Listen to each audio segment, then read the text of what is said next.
Hey guys, welcome to Mabini Talks again. My glasses make everything look terrible, and also my bedroom's really messy, and every time I start to record this stuff, I can see my bedroom's extremely messy. I need to do something about it.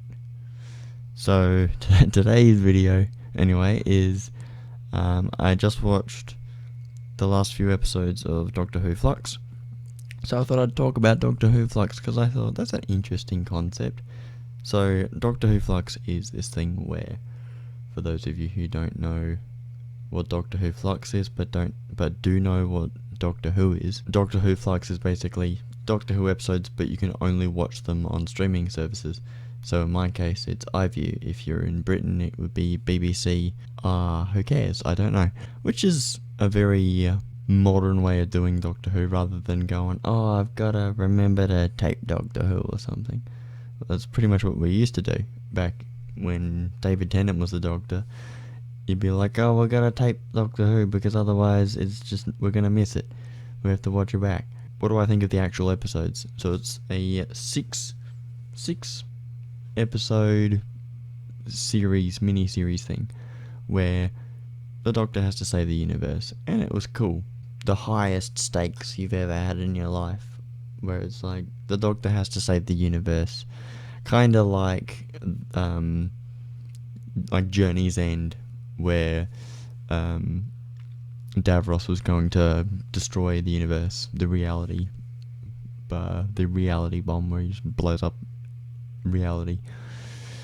And so it's pretty much the same thing with this thing called the Flux. I won't go into what exactly happens in it because even though I think it's got like a couple months left, so if you want to watch it, give it a go. So I'll just say what I think of it. I think it was a fun little series to watch. I don't try to be the harsh movie critic. Like sometimes if I'm not feeling it, I get bummed out by it and be like, why are they even trying? But they were trying, and it was funny to watch it.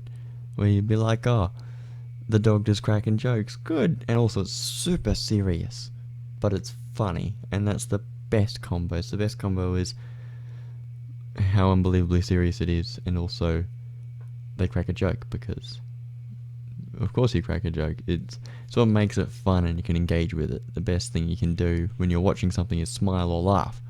The Doctor and Yaz, and there's new people, and the way they introduce the new people, I thought that was, so some of them they did better than others, but I thought that was fine because they were all interesting. They all had something going on with them, and that's all part of Doctor Who. The Doctor unites everybody. The Doctor meets everyone. All that sort of stuff happens. I thought that was cool.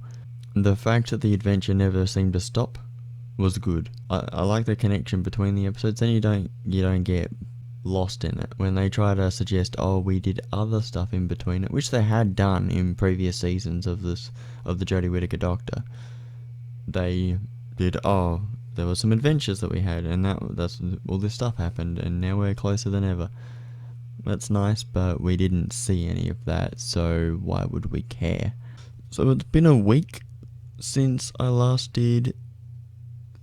worked on this video, and so I don't remember a lot about Doctor Who Flux, but I still remember that I enjoyed it and that I'm looking forward to more Doctor Who. It was overly dramatic, but and at least they had bad guys you can hate. When they have bad guys you can hate, I'm happy. Any bad guy that I'm like, this person needs to pay for their sins, it's great. And there were lots of those people. Even people that you were like, they're not really a bad guy, but you still hate them. And there were lots of good guys, and as they told you more about it, you still liked it more. I don't know if you can hear anything in the background. I hope not, because I paid a lot of money for this thing, and I'm pretty sure you can't hear any noise in the background. So yeah, overall it was a really good show. Lots of bad guys, lots of things to enjoy. And then afterwards I watched Doctor Who Eve of the Daleks, which it was like a New Year's Eve story, and I like those. They're nice, and it had relatable characters, even sort of weird characters, and an interesting scenario which was fun to think about and engage with. and I don't want to spoil too much of it because it's still out, you can still watch it, so I'm not gonna tell you what happens in it. It reminded me a little bit of Doctor Who Resolution, mainly because it's another Dalek story around New Year's. I read the blurb of it, and I thought, oh, isn't that the same as Doctor Who Resolution? It's not. It's not. It's different.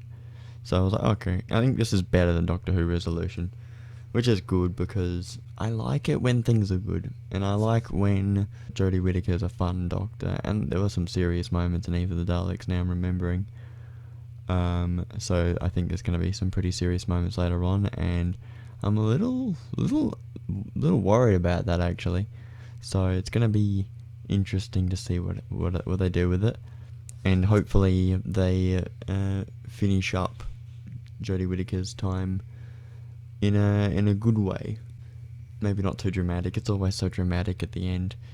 We've only had one that wasn't dramatic, and that was Christopher Eccleston, and that was still kind of dramatic. And I'll see you in the next one. Let me know what you think. Bye bye.